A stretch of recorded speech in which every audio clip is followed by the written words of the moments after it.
à un manque de rythme, à un manque de compétition de la part du COE. Et on l'a vu aussi lors de la finale de la Ligue des Champions, quand, de la Coupe CAF plutôt, quand le COE a joué sa finale. On a vu que le COE est resté pratiquement près d'une quinzaine de jours sans match dans les jambes. C'est quand même assez difficile à supporter. Et je pense que la fédération devrait faire des programmations pour permettre à nos clubs qui sont engagés en Coupe d'Afrique d'arriver avec quand même un certain nombre d'arguments. Ça, c'est un. Maintenant, l'équipe a perdu toute son épine dorsale et l'équipe est en pleine reconstruction. Donc, il ne faut pas demander le miracle. Il ne faut pas demander le miracle. Je pense que c'est une saison de transition. Dango Charles, le COE a perdu à Abidjan ici. Il y avait des joueurs comme Tanoja, Zougoula, qui faisaient partie de l'équipe de l'AS Kaloum. Hein? Oui, au fait, moi, je suis de ceux qui pensent que un club comme le COE Sport San Pedro, en vendant ces grands joueurs dont on parle, où on parle d'une épine dorsale qui n'est plus en place, et Jean Diomandé a certainement eu beaucoup de moyens. Quand il... Écoutez, soyons sérieux, le COE Sport San Pedro, au début de saison, a refait un recrutement. Aujourd'hui, l'effectif, c'est un nouvel effectif qui est en place, avec les Belia et autres qui sont arrivés au COE Sport San Pedro. Disons-nous les choses, parce que nul n'est irremplaçable. Nul n'est irremplaçable. Je dis et je suis convaincu que si le COE Sport San Pedro avait eu la constance et du rythme dans les jambes, le COE Sport San Pedro aurait certainement, je dis bien, je suis certain, tenu la drague. Je le dis parce que je vous pose depuis octobre, le COE est en déclin. Oui, mais et ça, c'est dû vraiment au fait qu'il ne joue pas du tout. Nous jouons la 9e journée du championnat. Oui. La 9e journée. Oui. Le COE Sport de San Pedro, aujourd'hui même, oui.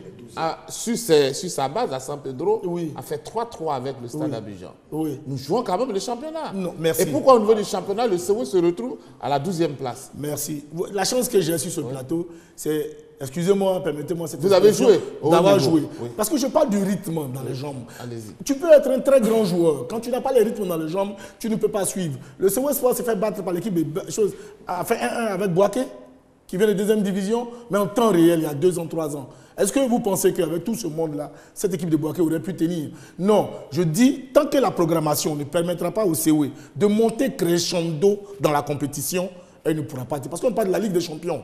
C'est-à-dire qu'on monte en puissance. La Côte d'Ivoire gagne la Coupe d'Afrique tout en montant en puissance.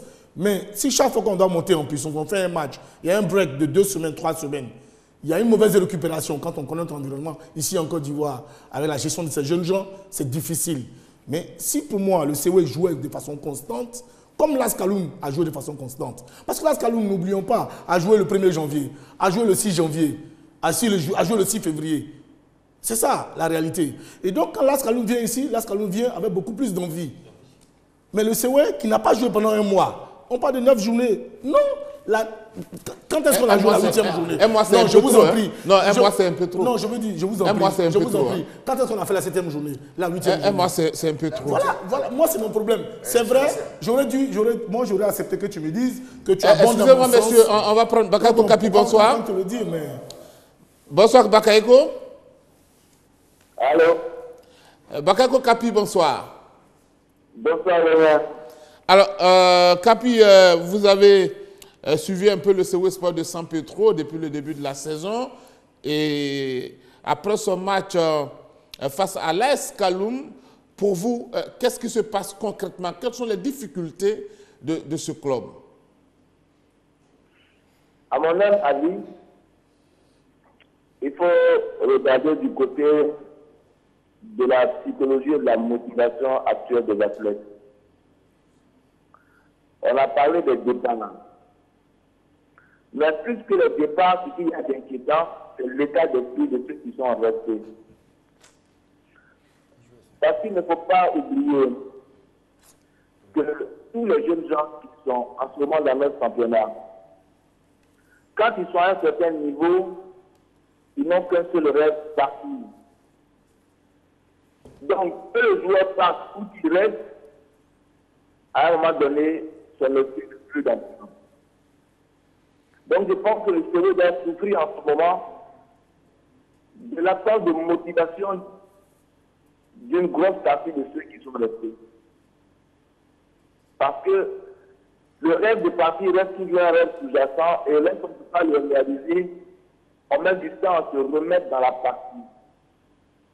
jouer une Coupe d'Afrique jusqu'en finale et revenir jouer en championnat sans avoir eu aucune proposition, aucun moyen d'aller montrer son talent ailleurs, c'est une situation fortement démotivante de nos jeunes gens.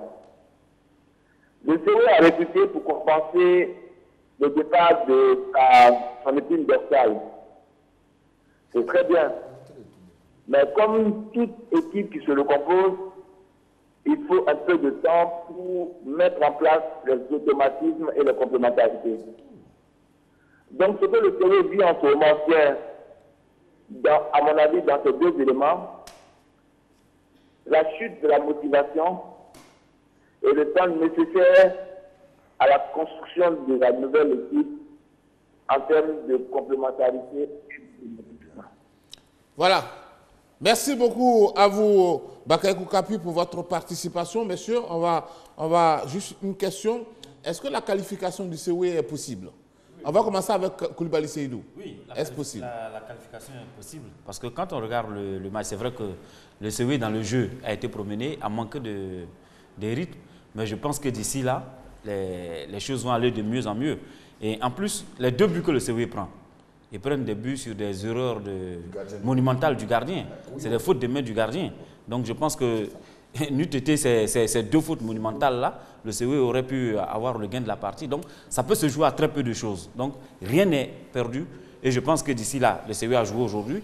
Le COE jouera le week-end prochain. Et puis je pense que les jeunes gens vont retrouver un peu de rythme. Le rythme qui leur a manqué, ils vont le retrouver à Conakry pour la manche retour. Et puis bon. Koulibaly, tu vas lui demander? Oui, nous sommes en football, hein. Il reste encore 80 Tout est possible. Tout est possible. Mais moi, ce que je voulais dire, c'est vrai que tout à l'heure, le débat était assez passionnant. C'est vrai que la programmation des matchs du championnat peut expliquer aussi, comment on appelle, les difficultés du COE, sans oublier aussi la fuite des cerveaux, les joueurs qui sont partis du statut du COE qui a été brisé. Mais je crois qu'on passe de l'Ascaloum, mais il faut faire attention. Nos clubs doivent se réveiller. Il faut que les présidents de clubs ivoiriens se réveillent. Parce que la Guinée-Conakry est en train de revenir au sommet du football africain.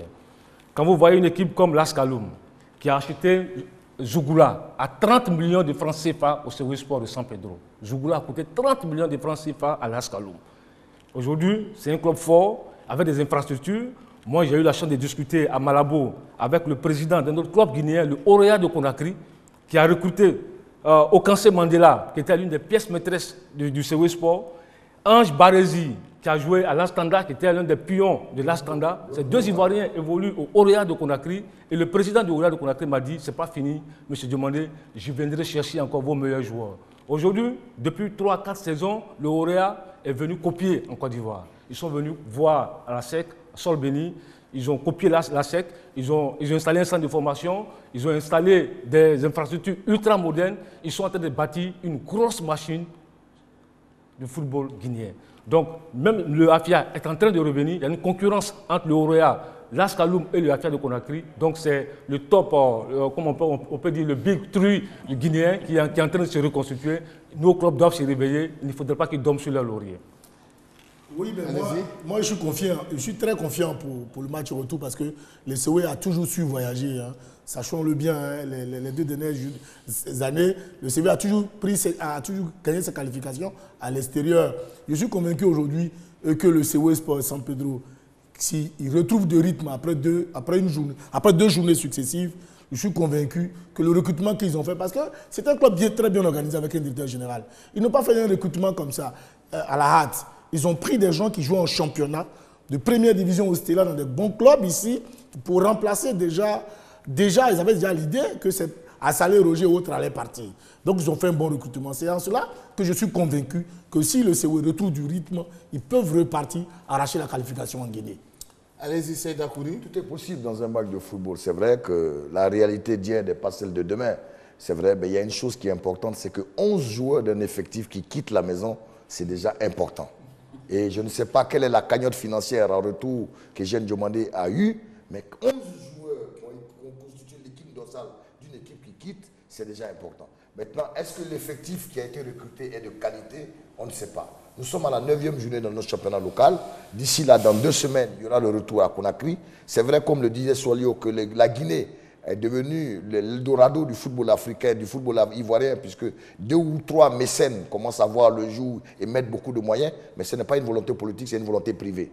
Est-ce que forcément, ça va être l'Eldorado pour tout le monde qui va réveiller le football guinéen? Quand on sait qu'il y a des entraîneurs nationaux qui ont 6 mois de salaire impayés, là est la question. Alors, c'est Dakouri, on a vécu un peu ce scénario, hein, le changement des joueurs ici en Côte d'Ivoire. Oui. Vous vous rappelez le cas Sek Mimosa? Oui, effectivement. Où tout a été remplacé. Oui, effectivement. Maintenant, ce que je veux Mais dire... est-ce qu'on connaît l'objectif du Sewe Sport de Santé? Non, le problème, c'est quoi? C'est que nous avons un club qui est le Sewe, qui est un club de l'intérieur, qui a un mécène qui met beaucoup d'argent, qui s'appelle Eugène Diomandé. Tout le monde sait la passion inébranlable qu'il a pour le football. Maintenant, est-ce que la ville de San Pedro, qui est une ville portuaire, avec quand même des capacités économiques, suivent Eugène Diomandé? C'est une ville où il y a du cacao, il y a du bois, il y a du port. Est-ce qu'il y a une ouverture aussi du côté d'Eugène Diomandé? Écoutez, parce que là aussi, ce que je veux dire, c'est que dans cette optique, Eugène, par sa volonté, pendant 3 ans, a permis à Osewe d'être la vitrine du football ivoirien. Voilà. Mais il est le seul à la bord. C'est Dakouri. C'est cela. C'est Dakouri en tout cas. Merci beaucoup, messieurs. Nous allons revenir sur le cas du Sewe Sport de San Pedro et puis le cas des clubs de la Côte d'Ivoire, parce qu'il ne faut pas oublier qu'il y a de très bons joueurs en Côte d'Ivoire, puisque, Choileux l'a dit, beaucoup de pays aujourd'hui viennent puiser en Côte d'Ivoire. Ça veut dire qu'on sait qu'il y a du travail qui est fait ici par les présidents de clubs, par la Fédération ivoirienne de football. Mais c'est comme ça aussi, les choses peuvent changer d'un moment à l'autre. Peut-être que ça va nous donner encore une autre équipe nationale très forte. Parce que là, si nos joueurs partent et qu'ils évoluent et qu'ils animent d'autres championnats, ça veut dire qu'ils ont des arguments ici après. Messieurs, on va parler donc du 3e thème.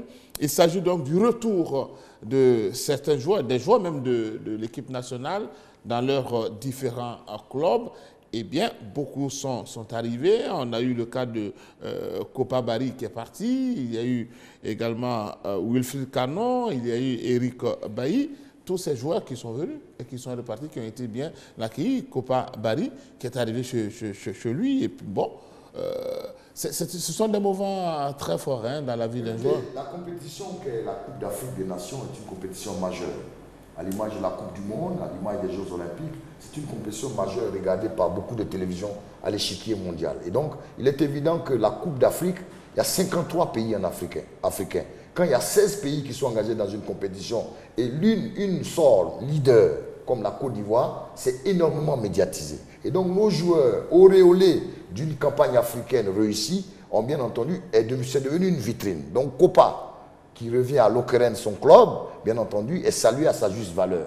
Voilà un gardien de but qui était laissé aux oubliettes par rapport à aux éliminatoires où il a été quelque peu mis en contribution. Aujourd'hui, Kopa, en réussissant les pénaltys, devient un héros. Et donc, la récompense ou bien la réussite de Kopa réjaillit sur les 23 joueurs. N'oublions pas de dire que cette CAN a permis à certains joueurs ivoiriens de changer de club. Bailly a quitté Espagnol de Barcelone, qui est 13e du championnat pour aller à Villarreal, 5 milliards de francs CFA de contrat à la clé. C'est Dakouri, il faut bien que les autres parlent aussi, hein? Voilà. N'est-ce pas? Allez-y. Dagochal, allez-y. Bon, il y a d'autres joueurs, hein? Il y a Wilfried Canon, Eric Bailly, tous sont repartis. Hein? Oui, je pense bien que c'est seulement mérité pour ces jeunes gens-là qui, effectivement, ont fait une super Coupe d'Afrique, qui ont travaillé et qui ont gagné leur Coupe d'Afrique. Donc, c'est tout à fait normal parce que, sachez une chose, les Européens, qui à la limite, je ne dirais pas, sont toujours au top dans les choses, savent bien recevoir les internationaux. Parce que quand tu joues au championnat européen, il est important pour toi d'être international.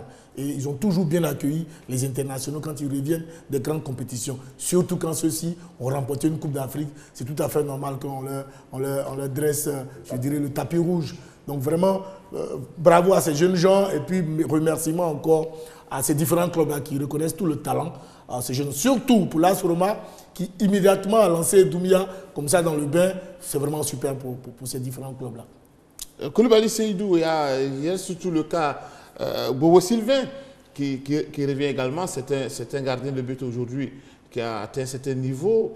C'est son avenir maintenant qui compte. Oui, son avenir qui compte, mais il faut dire que depuis quelques saisons, Bobo, c'est quand même le meilleur gardien du championnat local. Bon, maintenant qu'il a signé au TP Mazembe, je pense qu'il y a une place à prendre puisque Kidiaba va prendre sa retraite. Et il va dans un club qui est habitué à jouer le haut de tableau en Ligue des Champions africaine. C'est un autre challenge pour lui.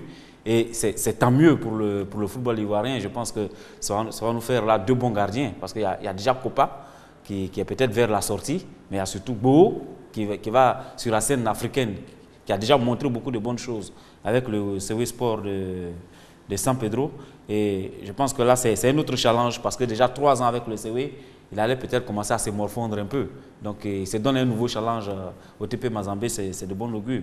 Mais comme le disait Dagochar tout à l'heure, je pense que tous les internationaux, quand ils reviennent d'une compétition comme la CAN ou comme la Copa América, avec des trophées, ils sont bien accueillis dans leur club.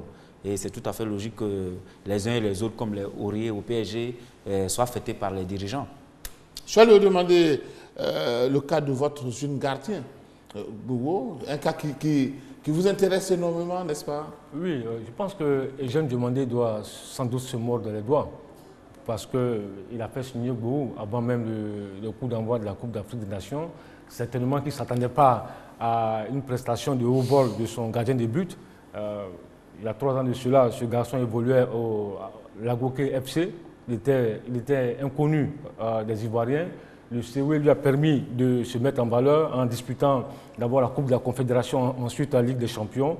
Donc, Bouwo, il a gagné en assurance et puis il y a eu la Coupe d'Afrique parce que ce n'était pas évident. Ce n'était pas évident que Hervé Renard puisse quand même laisser sur le banc un gardien comme Kopa Barry qui a une grosse expérience de la Coupe d'Afrique des Nations.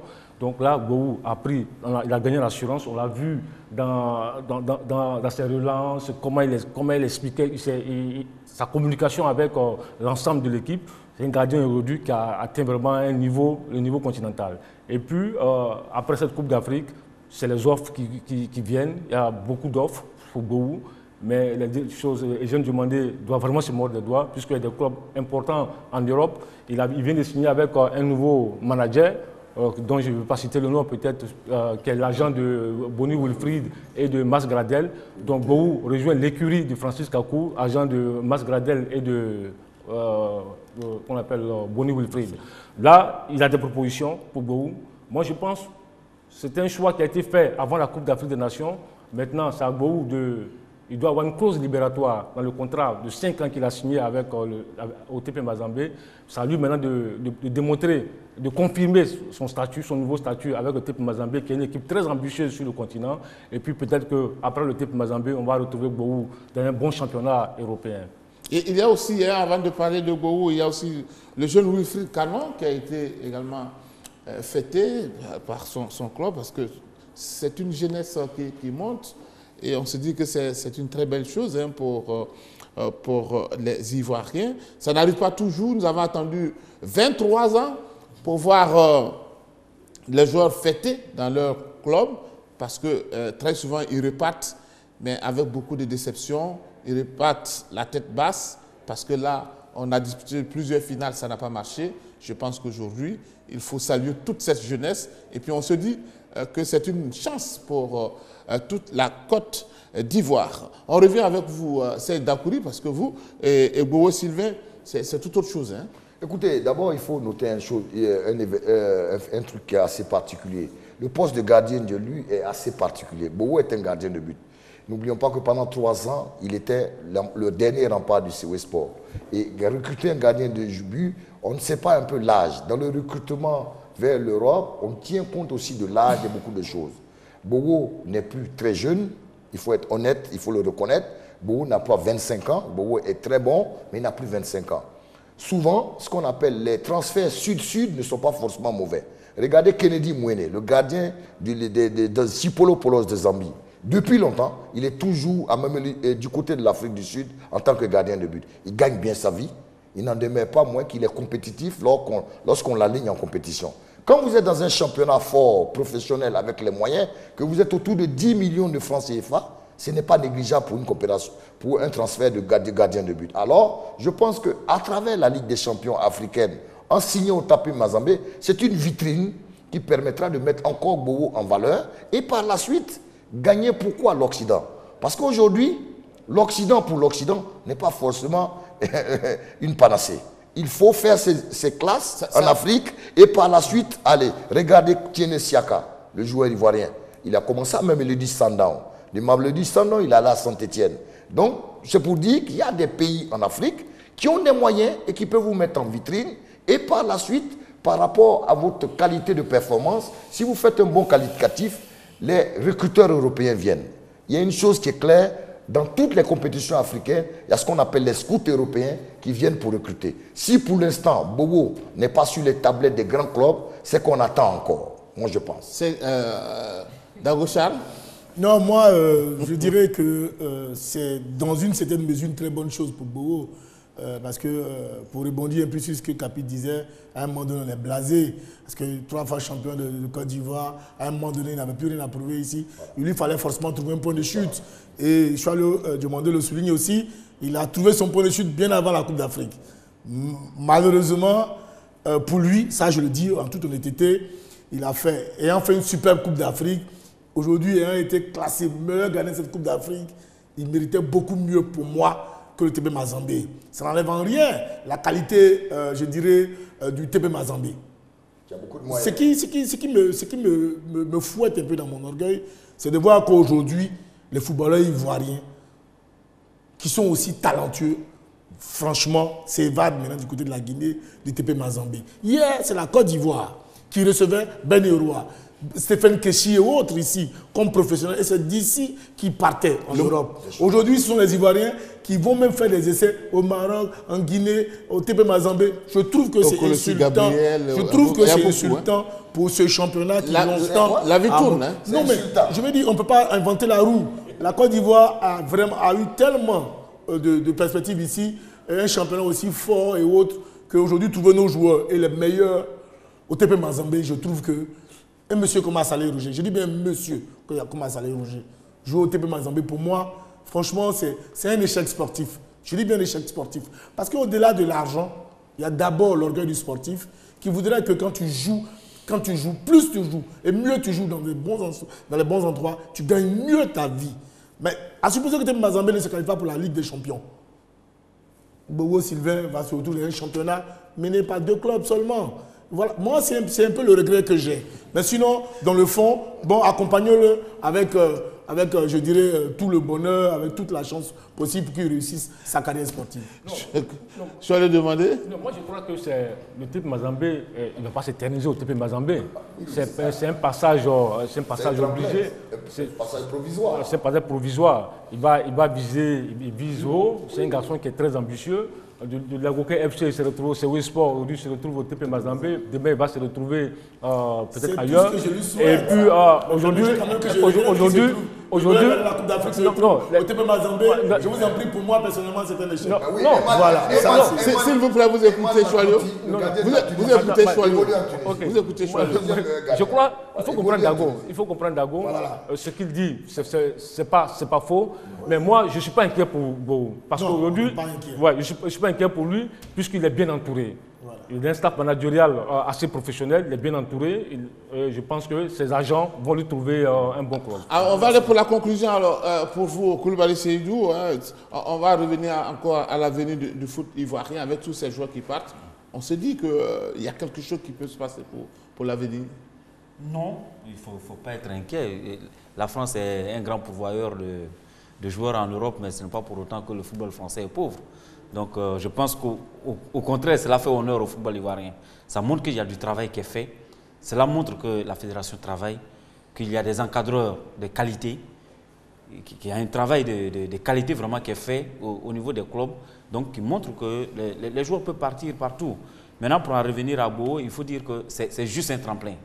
C'est juste un tremplin parce que je pense qu'au bout de 3 ans avec le CW, il était un peu blasé. Et aller au TP Mazembe, c'est une autre étape. Et puis peut-être qu'il ira dans pour l'avenir du foot. Oui, l'avenir du foot, je pense qu'on est champion d'Afrique. Moi, je me pose la question, et après? Et après, qu'est-ce qu'il faut faire? Je pense aujourd'hui, les clameurs se sont tues, il faut penser au futur. Et là, il faut revoir la redistribution de tout ce qu'on a gagné avec cette Coupe d'Afrique des Nations. Parce qu'il y a une promesse de campagne du président Sidi Diallo qui était assez importante. c'était la construction des infrastructures des stades, du complexe à Yopougon, à Bobo et à Koumassi. Je pense, à quelques mois de la fin de son mandat, il est grand temps qu'il réalise cette promesse de campagne-là. Il faut pouvoir tirer profit de cette Coupe d'Afrique avec le livre blanc dont on parle. Il faut pouvoir tirer profit de cette Coupe d'Afrique pour construire ces stades. C'est juste une conclusion.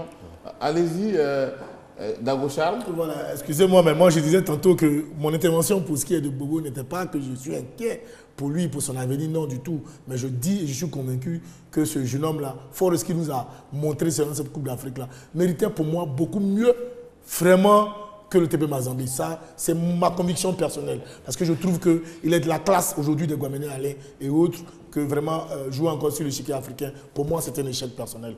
Pour ce qui est du football ivoirien, vraiment, effectivement, capitalisons un peu c'est vraiment cette victoire, cette Coupe d'Afrique, parce que rappelons-nous que c'est le gars 92, après, quand les lampions se sont éteints, bon, c'est fini, on n'a plus rien vu, c'est fini. Cette année, j'espère qu'après qu'on ait gagné cette Coupe d'Afrique, que la fédération, surtout les clubs et autres vont s'asseoir et puis on va réorienter les choses, surtout le ministère. Parce que quand on parle d'infrastructures et autres, sachant que c'est l'État qui construit les infrastructures. Dans un premier temps, la fédération... Il a sa conclusion. S'il vous plaît, oui, je suis je vais lui demander. Oui, la fédération a cette promis, je suis convaincu que le président Sidi fera tout ce qu'il peut pour faire bien. Il appartient véritablement à l'État de Côte d'Ivoire de construire les infrastructures dans ce pays. L'ONS est là pour ça. Je ne veux pas citer les noms des dirigeants qui ont essayé dans leur club et puis après... Merci beaucoup.